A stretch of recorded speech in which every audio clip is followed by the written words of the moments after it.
I really thought this would be a lot of fun because it happens all the time that I get into conversations with people about the toys and things in the store.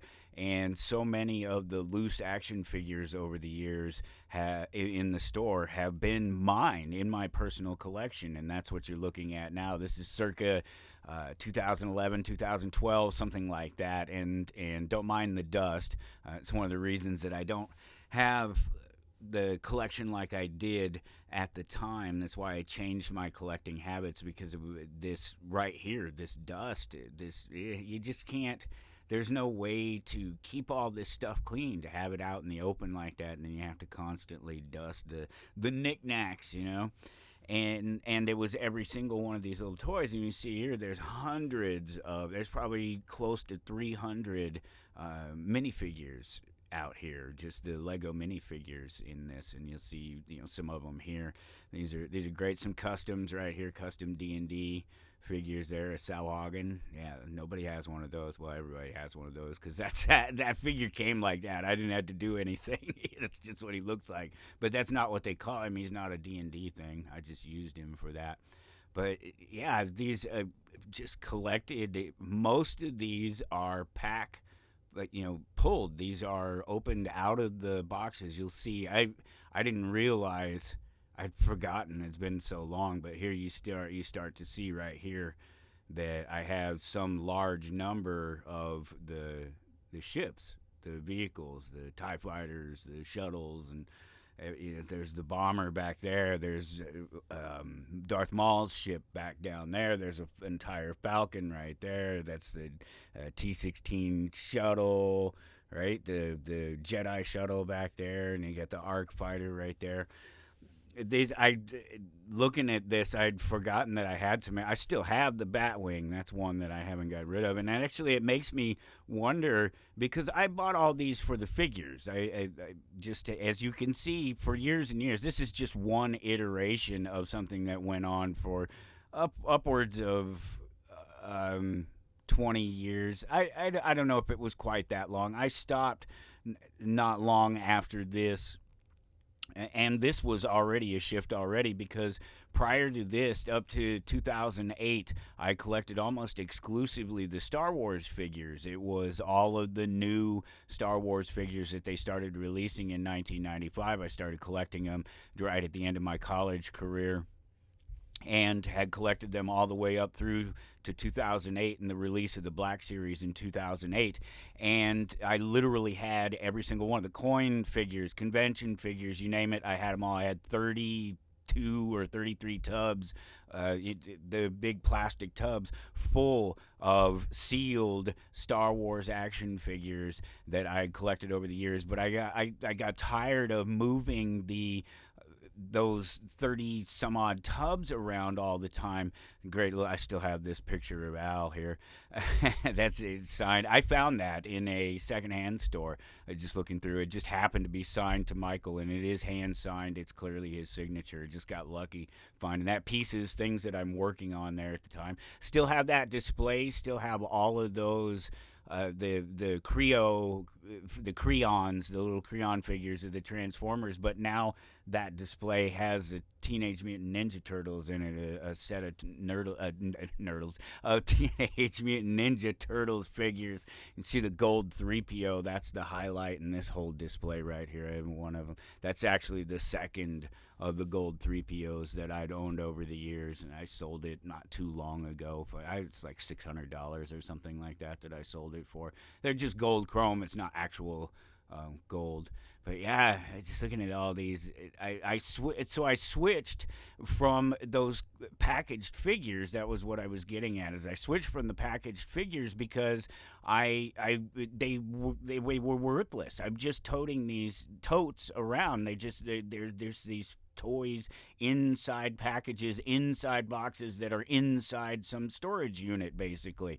And so I got tired of it, and I decided, all right, so what I'm doing from now on is I'm collecting loose figures, or I'm otherwise opening the figures that I buy, and I'm putting them on display. And this is probably Well, if it's 2012, if it's somewhere in there, this is 4 years later. Just one of the iterations of the things you see various ships hanging from the side, and I noticed that I don't even show them all because I notice we don't ever see the Y-wing bomber, which is off to the right, back in the corner there.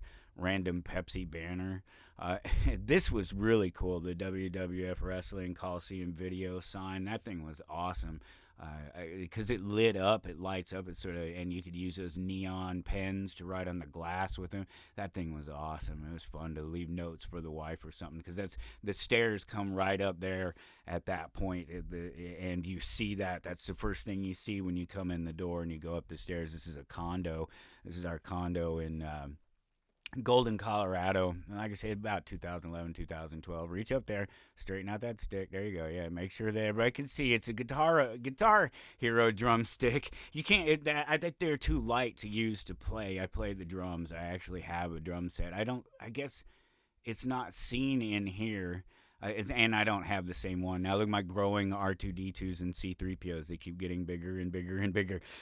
Oh, the one R2D2 is missing there. I may not have had him at the time yet. I eventually completed that, though. It was sort of half-inch figures all the way up to 12-inch figures, like half a dozen of them or whatever, half a dozen of each of them in various sizes. Just something fun to do.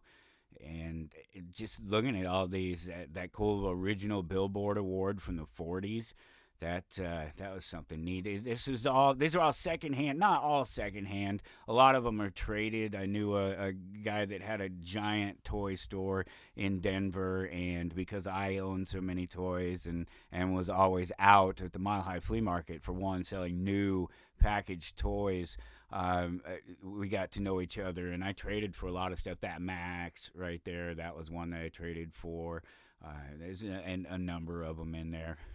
I see this is the random sort of $300 that Thurman Thomas signed card. That was cool. Just a random find. That $300 bracelet, just random, sitting there in the dust. That's hilarious. Silver and diamonds.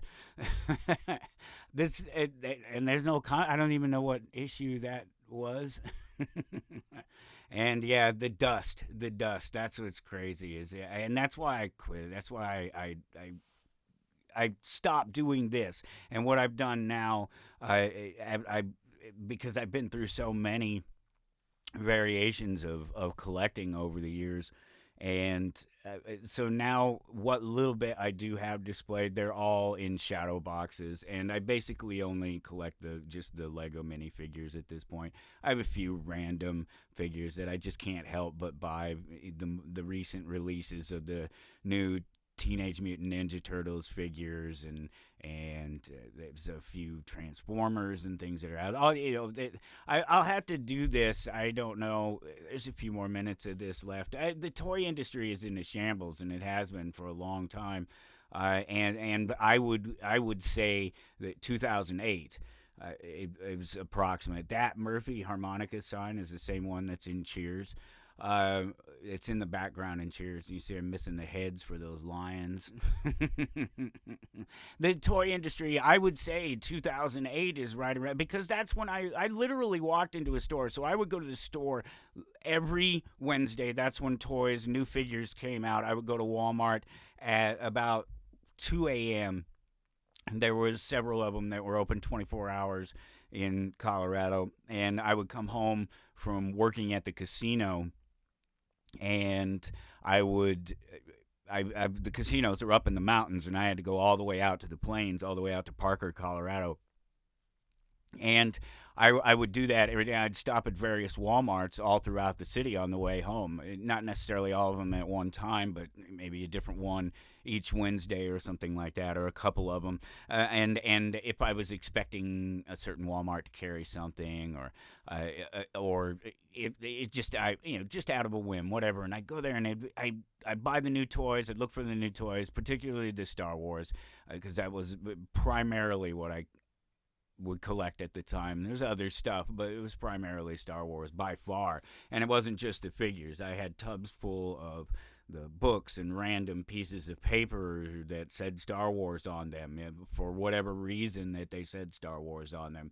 Whether they were collector club stuff or just it could be anything, magazine. It didn't matter. It was just I collected anything that said Star Wars on it, and but it all suffered from that same problem. It was all tucked away, which is better than having to try to clean all these things. I would take these down about twice a year, about every 6 months, and wash them off, just hot soap and water, warm soap and water, not too hot because you don't want them to get soft. So many of them are plastic, and I would clean them off and I put them back up, and I get tired of that, and that's why now I have the little minifigures. But it was about 2008 when I stopped because I literally went into the store one of those Wednesdays.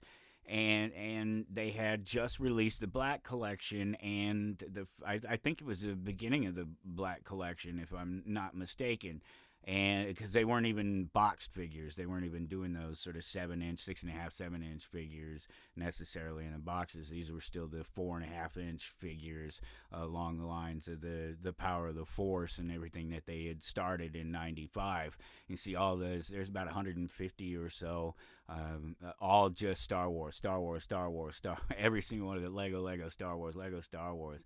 And I sold most of those off, but I still have hundreds of Lego minifigures. I have a cool little set that's on the wall right behind me. It's all of the main Simpsons figures I put in a shadow box that hangs on the wall, and I have a bunch of DC figures that do that. And like I mentioned earlier, the Turtles. But I thought it would be neat to show all of this because people often talk about all their collections and things, and this just happened to be one collection and one thing that I recorded it all. It's there for the record.